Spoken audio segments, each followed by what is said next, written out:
And joining us now on the guest line, the Southern District Public Service Commissioner. He's got a slightly different hat he's proudly wearing this morning, though, and that's Campaign Director for Trump 2020 for the state of Mississippi, Dane Maxwell. Dane, how you doing today, sir? Oh, I'm good. I'm tired, but I'm good, and I'm glad to be here. Thanks for letting me on the show and talking about such an important issue today. Well, and I would suspect you probably had an early night. I mean, they called Mississippi pretty quickly last night for President Trump, so the suspense for you personally was over at that point, right? Well, yeah, certainly for me in Mississippi, and but you know, I played a lot of different roles in there. So we were working on some of the battleground states and keeping up with them and passing information back and forth and working with other staff members. But yeah, early on for Mississippi, I tell you, it was really great to see the record-breaking turnout with the voters, and that was just a very historical moment for us. And and I want to say a special shout out and congratulations to our federal delegation. You know, they all went back in, and especially at the Hyde-Smith race. So proud of her. Senator Hyde-Smith did a great job, and things look really good for her. And so we're just excited in Mississippi that our folks went back in with no issues. Well, and it was good because there's always the risk when you have an incredible amount of turnout and a lot of moving parts, and part of the state has still a lot of impact to deal with from Hurricane Zeta when it came through. There was a lot of possibility for things to be drug out, for problems to arise, and we didn't seem to really have much of that yesterday. No, it kind of went slick, and Mike Espy had millions and millions and millions of dollars coming in from out of state. So from that standpoint, I think Senator Hyde-Smith excelled extremely well, and very, very proud of her.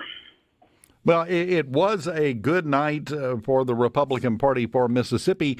Of course, you were talking about being in discussion last night for most of the night with other states and swing states. Can you give us any feel about what you're hearing from other states, even through today, as to how this is going to sort out nationally? Well, there's a lot of ways it could play out, but I'll just say this. The president called this months ago that said, it'd probably be a close race, and that we understand, how the system works and what we're going to do to legitimize every vote that's out there. And so we did, as a campaign, we didn't sit back and wonder if it was going to happen. We prepared for it, and so now we're going to. Our attorneys and staff members are being deployed to those states like Georgia, North Carolina, Pennsylvania.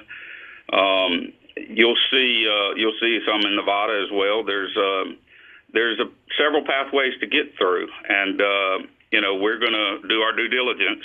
We'll figure this out, and when the outcome is dust is settled and we have an outcome, then we'll do whatever we need to do to move forward. Do you think there's any chance this doesn't wind up in the court? I don't. I think we'll absolutely wind up in the court, just like we've done, in previous campaigns. So generally, that isn't uncommon for a presidential election to end up in a court at some point. And I don't see any way to avoid it this time myself. I joked about it a little bit at the beginning about how early they called Mississippi. Did that surprise you that they just immediately called it so quickly? No, I didn't. It wasn't a surprise at all calling Mississippi, because our polling and the Democrats' polling both showed that he would carry Mississippi with no issues at all. They knew our people were going to come out. They knew that our people are passionate. His favorability ratings are in the high 80s here in Mississippi.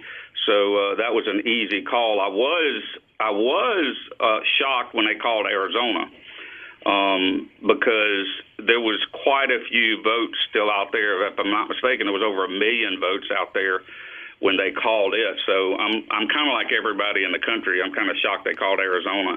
So we're definitely going to be looking at Arizona. Well, and the president has already come out and said today he'll be asking for a recount in Wisconsin, which I think is coming because there have been some things that, they just don't look good, Commissioner. Yeah.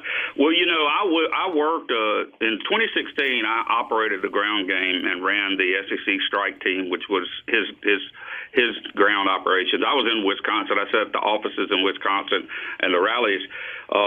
I know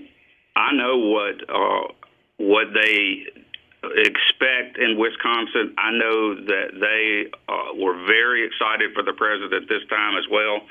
And I knew from all of the people that I met there were calling me about all these issues in Wisconsin. So I just think it's part of our due diligence to go back to Wisconsin and make sure that all those votes are counted. And if that means a total recount, then that's what we'll do. Well, and we had the issue overnight where some of the votes up in that area, Michigan, for example, had 130,000 some votes overnight that just magically appeared, and all of them, without exception, were for Joe Biden. Those kind of things give a lot of weight to the president's claims that there's some trickery afoot here, I think. Well, look, historically, every time they find these mysterious ballots, it never goes to a Republican.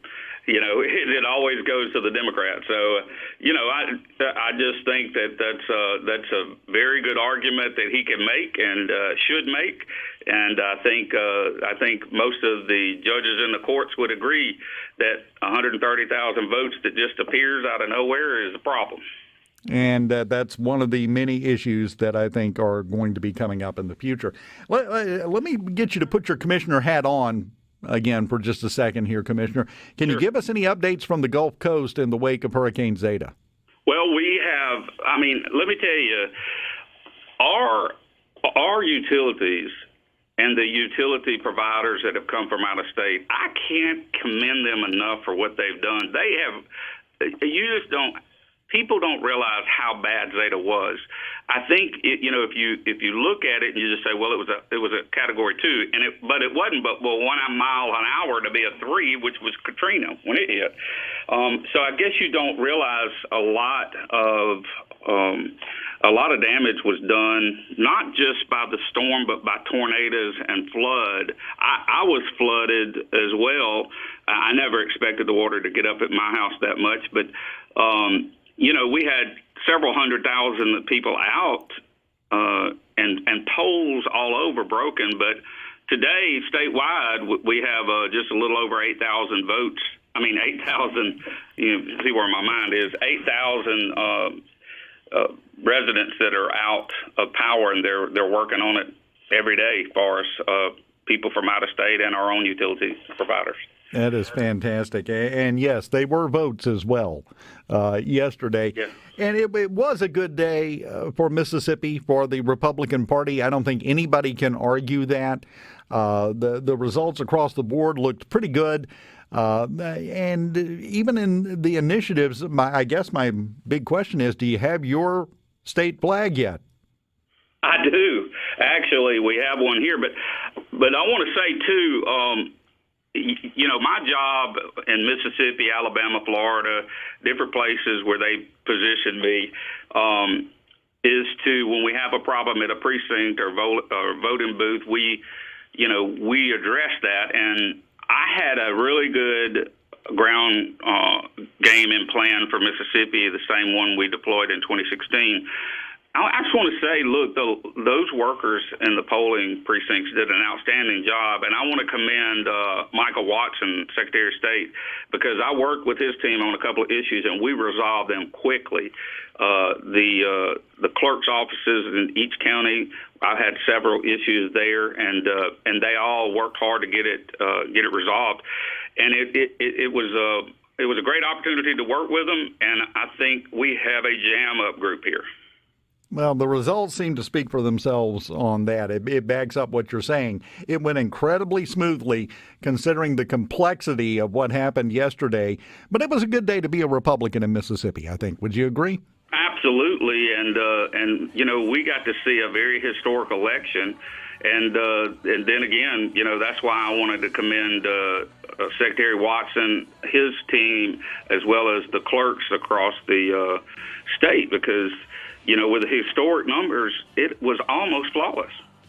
And that is something I think none of us would have predicted even just a couple of days ago. It really was a good job. Southern District Public Service Commissioner Dane Maxwell, campaign director for Trump 2020 Mississippi. Let me just say, the way it unfolded, the way it worked, good job, man. You and all your staff, good job. Thank you. I appreciate y'all. Yeah, keep us up to date on how things are going down on the coast, Commissioner. Yes, sir. Will do.